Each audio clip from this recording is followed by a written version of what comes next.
पिछले लेक्चर में हम लोगों ने कवर किया था इफ़, और इस लेक्चर में हम कवर करेंगे हमारा इफ़ एल्स कंडीशनल। तो इफ़ एल्स कंडीशनल आपका बहुत एक इजी चीज़ है समझने के लिए। सबसे पहले देखेंगे इसके डेफिनेशन को।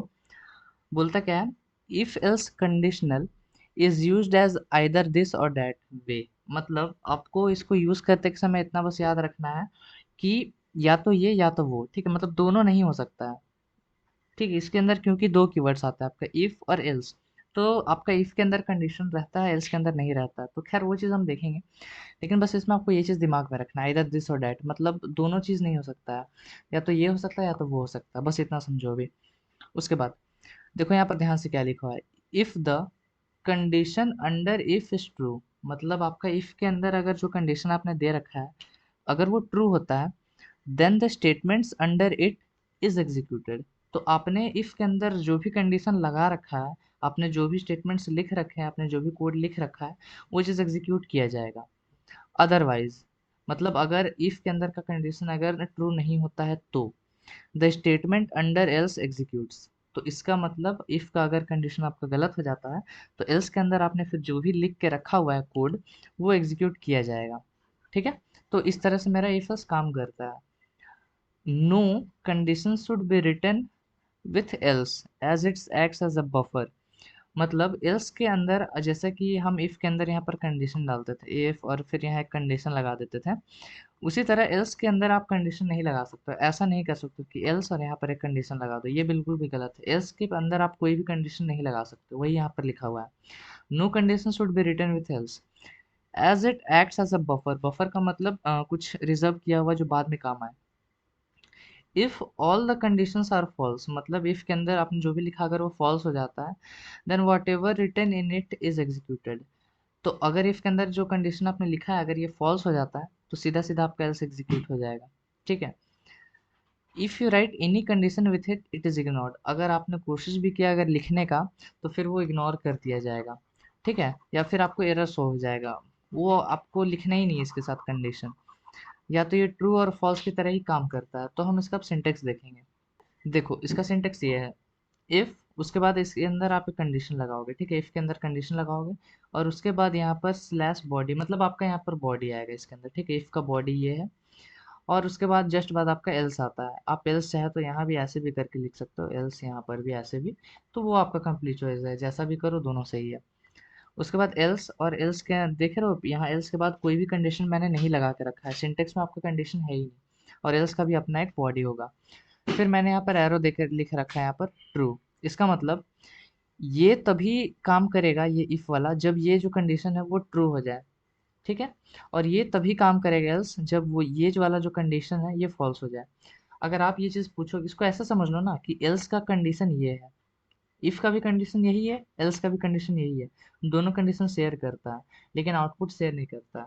अगर ट्रू होता है तो इफ बाजी मार जाता है, और अगर फॉल्स होता है तो एल्स बाजी मार जाता है, सिंपल, ठीक है। तो इसको हम एक एग्जांपल्स के ज़रिए समझेंगे। तो जैसे कि मैंने आप लोगों को बता के रखा हुआ था वहाँ पर कि जैसे कि पिछले एग्जांपल में हम लोगों ने किया था ज़ीरो वाला, ठीक है। तो वही हम यहाँ भी करते हैं। सपोज कर लो हम यहाँ पर करते हैं अपना बूल चेक इज इक्वल्स टू 8 दे देते हैं। उसके बाद यहाँ पर करेंगे इफ़। याद रखना इफ़ एल्स एक ही चीज़ है, दोनों अलग अलग नहीं है, ठीक है। इफ एल्स को एक ही के साथ लिखना है। अगर आप सिंपल इफ करते हो यूज तो वो सिंपल इफ है, लेकिन आप इफ एल्स को अगर साथ में यूज कर रहे हो तो उसको साथ में ही रखना, दोनों के बीच में गैप वैप मत डाल देना। उसके बाद इफ यहाँ पर आप डालोगे चेक इज इक्वल्स टू, अगर हो जाता है आपके पास ट्रू तो यहाँ पर आप सी आउट करवाओगे ट्रू, और एल्स सी आउट फॉल्स, ठीक है। ये हमने एक सिंपल सा बनाया। अब देखो इफ का कोड ब्लॉक आपका यहाँ से यहाँ तक है, और एल्स का कोड ब्लॉक कहाँ है, यहाँ से यहाँ तक है, ठीक है। ये देखो यहाँ से स्टार्ट हो रहा है, यहाँ से खत्म हो रहा है। तो होगा क्या, आपका कंडीशन चेक होगा कि अगर ये वाला आपका कंडीशन अगर ट्रू होता है, अगर ये कंडीशन आपका ट्रू होता है तो आपने जो भी इफ के अंदर लिखा है वो चीज़ एग्जीक्यूट हो जाएगा। अगर ये कंडीशन है, अगर ये आपका फॉल्स हो जाता है, फिर आपने जो भी एल्स के अंदर लिखा है वो एग्जीक्यूट होगा। बहुत सिंपल सा चीज़ है, इसको बहुत ज़्यादा इतना भी कुछ डीप कॉन्सेप्ट नहीं है जिसको आपको ना समझ में आए। यहाँ पर हम क्या करते हैं, एक अलग से फाइल बनाते हैं जिसको हम लोग इफ एल्स नाम दे देते हैं, if else dot cpp। Already exist मतलब ये पहले ही से बन चुका है, हम देख लेते हैं कहाँ पर है। इफ एल्स डॉट cpp, चलो यहाँ पर ऑलरेडी से बना हुआ है। अब इसको यहाँ पर हम करते हैं bool check is equal to 9, और उसके बाद इफ यहाँ पर हम करेंगे क्या, चेक इज इक्वल्स टू, अगर हो जाता है आपके पास ट्रू, तो मैं सी आउट करवाऊंगा ट्रू, और एल्स देखना, मैं जैसे ही यहाँ पर एल्स का देखो सजेशन आ रहा है मेरे को, और यहाँ पर देखो लो, अभी मैंने एल्स के अंदर कोई भी यहाँ पर कंडीशन नहीं डाला हुआ है, फिर भी ये परफेक्टली वर्क करेगा बिकॉज इसके अंदर कंडीशन आता ही नहीं है। अब मैं इसको रन करता हूँ, देखो मेरे को ट्रू मिल गया, ठीक है। यहाँ पर देखो ट्रू मेरे को मिल गया। सपोज कर लो इसको हम लोग जीरो कर देते हैं, इस केस में देखना मेरे को क्या मिलेगा, फॉल्स मिल जा रहा है, ठीक है। देखो इसके अंदर हमने कुछ डाला भी नहीं कंडीशन, सिंपल सा वर्किंग है कि bool check is equal to zero है, तो ये कंडीशन आपका चेक करेगा क्या आपका चेक ट्रू के बराबर है, तो ये कंडीशन आपका गलत हो गया। अब ये कंडीशन गलत हो गया तो इफ के अंदर आपने यहाँ पर जो भी लिख रखा है वो चीज़ काम नहीं करेगा, तो कौन सा काम करेगा, एल्स के अंदर आपने जो भी लिखा है वो चीज़ काम करेगा।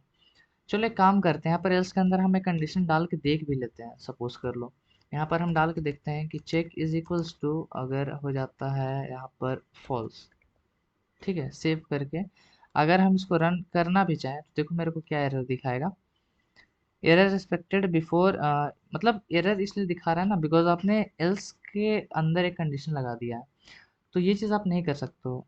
एल्स का मतलब ही होता है कि अगर कुछ नहीं करे तो ये, ठीक है। मैंने आपको एक चीज़ बताया था, आइदर दिस और डैट, तो अगर ये नहीं होगा तो ये, ठीक है। और ऐसा भी ये चीज़ भी समझो कि अगर आपका इफ ट्रू हो जाता है ना, तो फिर एल्स एग्जीक्यूट नहीं होगा, क्योंकि अगर सपोज कर लो इस केस में if check is equal to 9 है, तो ये कंडीशन आपका अभी भी ट्रू है, check is equal to true है अभी, तो आपका ये पार्ट एग्जीक्यूट हो जाएगा और एल्स फिर नहीं हो पाएगा, क्योंकि ये दोनों में से कोई एक ही चीज़ हो सकता है, क्योंकि ये कंडीशन शेयर करता है। तो ये कंडीशन या तो ट्रू या तो फॉल्स, अगर ट्रू हुआ तो इफ करेगा और नहीं हुआ तो एल्स। अब ज़्यादा मैं नहीं समझाऊंगा इसको, ठीक है। और छोटी-मोटी चीज़ें, यहाँ पर आप इसके बीच में कुछ एक्स्ट्रा चीज़ मत डाल देना। चाहे तो आप यहाँ पर 1000 स्पेस डाल दो, उससे कोई फ़र्क नहीं पड़ता है। ये एज़ इट इज़ देखो, अभी भी अगर मैं इसको चलाऊँ तो अभी भी ये वर्क करेगा, इसमें कोई दिक्कत नहीं है। लेकिन आप बीच में इसके कुछ मतलब कुछ लिख-विख मत देना, जैसे कि यहाँ पर इंट एन वगैरह कुछ भी ऐसा लिख मत देना, फिर ये चीज़ पूरा गलत हो जाएगा, ठीक है? क्योंकि इफ एल्स फिर वो समझेगा ही नहीं। देखो यहाँ पर बोल रहा है, क्या एरर पढ़ो, else without a previous if, मतलब आप बिना इफ का एल्स को यूज नहीं कर सकते हो। एल्स के पहले कोई ना कोई इफ रहना ही चाहिए, लेकिन इसके पहले एक इंट एन आ गया, ठीक है। तो ऐसा मत कर देना, इसको साथ ही में रखो ताकि ये इफ एल्स की तरह काम करे। तो आई होप आप लोगों को ये इफ एल्स समझ में आया होगा। और देखो इसके अंदर फिर आप वही चीज़ है, आप जितना मन उतना यहाँ पर स्टेटमेंट इसके कोड ब्लॉक्स के अंदर डाल सकते हो, आपका मर्जी। वही जो प्रोग्राम हमने वहाँ पर किया था नेगेटिव पॉजिटिव वाला, तो वो चीज़ हम यहाँ एक बार करके देखते हैं, ठीक है। मान के चल रहे हैं कि आपका जीरो जो है वो भी एक पॉजिटिव है, बिकॉज ये फेल्स में आपको दो ही कंडीशन आता है, लेकिन वहाँ पर तीन कंडीशन बन रहा था, जीरो, पॉजिटिव और नेगेटिव। तो खैर वो भी हम आपको बताएंगे जब एलसिफ पढ़ेंगे, लेकिन फिलहाल हम यहाँ पर इंट एन और मैसेज डिस्प्ले कराएंगे cout enter a number cin n, फिर यहाँ पर डालेंगे if n is greater than equal to zero. अब जीरो भी हम लेके चल रहे हैं कि जीरो भी मेरा पॉजिटिव है, ठीक है। यहाँ पर सी आउट करवाएंगे कि द नंबर इज आपका पॉजिटिव, और एल्स देखो ज़्यादा कन्वीनियंट होता है आपको else मतलब इफ एल्स ही यूज़ करना, वो इफ वाला से, बिकॉज यहाँ आपको कंडीशन डालने की ज़रूरत नहीं पड़ती है, ठीक है। द नंबर इज नेगेटिव, उसको सेव करके अब हम रन करते हैं। हम मान के चल रहे हैं कि जीरो पहले ही से मेरा जो है वो पॉजिटिव है। सपोज कर लो हम जीरो डालते हैं तो देखो पॉजिटिव, इसको हम फिर से रन करें, अगर इस बार अगर 56 डालें पॉजिटिव, फिर से अगर हम रन करें कोई नेगेटिव नंबर डाल के देखते हैं यहाँ पर -9, तो देखो नंबर इज नेगेटिव, ठीक है। बहुत सिंपल सा इसका वर्किंग है। कि अगर ये कंडीशन ट्रू होता है तो फिर आपने जो भी इफ के अंदर लिखा वो काम करेगा, और अगर ये कंडीशन गलत हो जाता है तो फिर एल्स के अंदर आपने जो भी लिखा है वो काम कर दिया जाएगा। और दोनों एक साथ कभी भी वर्क नहीं कर सकता, या तो इफ या तो एल्स, दोनों एक साथ कभी नहीं वर्क करेगा। ठीक है, तो इफ एल्स इतना सिंपल है, आप लोगों को इसमें ज़्यादा कुछ समझने की ज़रूरत नहीं है। इफ एल्स का सिंटेक्स याद रखना, बीच में कुछ डाल मत देना गलत से।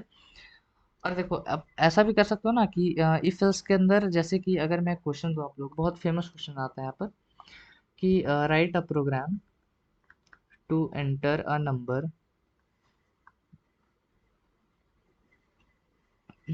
and check whether it is divisible by 5 and 7 or not। दो तरह का क्वेश्चन आ सकता है, आप उससे पूछे कि एक नंबर 5 और 7 से डिविजिबल है कि नहीं। अगर यहाँ 5 एंड 7 लिखा है, आपको समझ जाना है कि वो नंबर 5 से भी डिविजिबल होना चाहिए और 7 से भी। अगर यहाँ लिख दे, एक और क्वेश्चन आता है, सेम टू सेम रहेगा, बस एक वर्ड का चेंज रहेगा, यहाँ पर आपका और दे सकता है 5 और 7।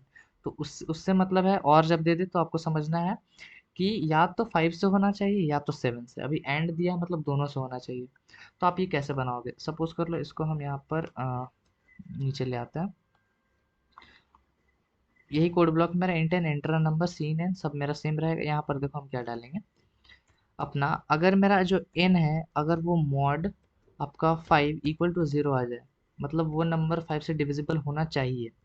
And n mod 7 is equal to 0, मतलब ये भी ट्रू होना चाहिए।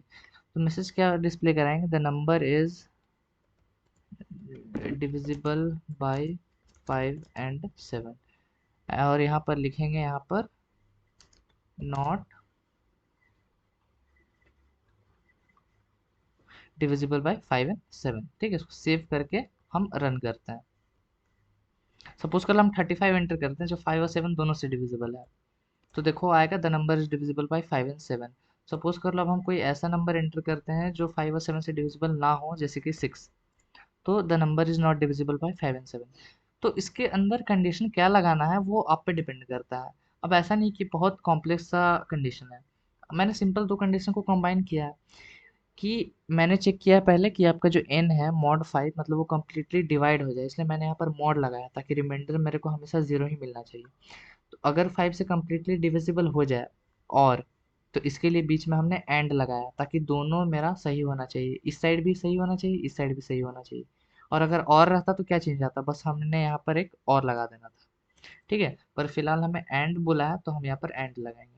और ये भी होना चाहिए आपका n 7 से भी डिविजिबल होना चाहिए। अगर दोनों है तभी ये चीज़ वर्क करेगा, और अगर दोनों में से कोई भी एक फॉल्स होता है तो मतलब ये पूरा का पूरा फॉल्स हो जाएगा, फिर आपका एल्स एग्जीक्यूट कर दिया जाएगा। तो आई होप आप लोगों को ये चीज़ समझ में आया होगा। तो यहाँ पर मैंने ऑलरेडी से आपको दो क्वेश्चंस डिस्कस करा दिए हैं, और क्वेश्चंस मैं नहीं कराऊंगा, और क्वेश्चंस आपके प्रैक्टिस में आएंगे, बिकॉज आपको ज़्यादा बनाना, हम लोग तो खैर बनाए ना बनाए की चीज़ है। तो फिलहाल इस वीडियो को हम रखेंगे यहीं तक। आप लोग कमेंट कर देना कि आपको इफ़ समझ में आया कि नहीं, इफ़ एल्स। और इसके क्वेश्चंस आपको कमेंट में यहाँ पर डिस्क्रिप्शन में मिल जाएंगे, डिस्क्रिप्शन में रहे कमेंट में नहीं, तो उसको आपको सॉल्व कर लेना है, जिसका आंसर कुछ दिन बाद यहाँ पर अपलोड कर दिए जाएंगे। तो लाइक कर देना वीडियो को, सब्सक्राइब कर देना चैनल को। मिलता है आपसे नेक्स्ट वीडियो में, till then keep coding and bye bye.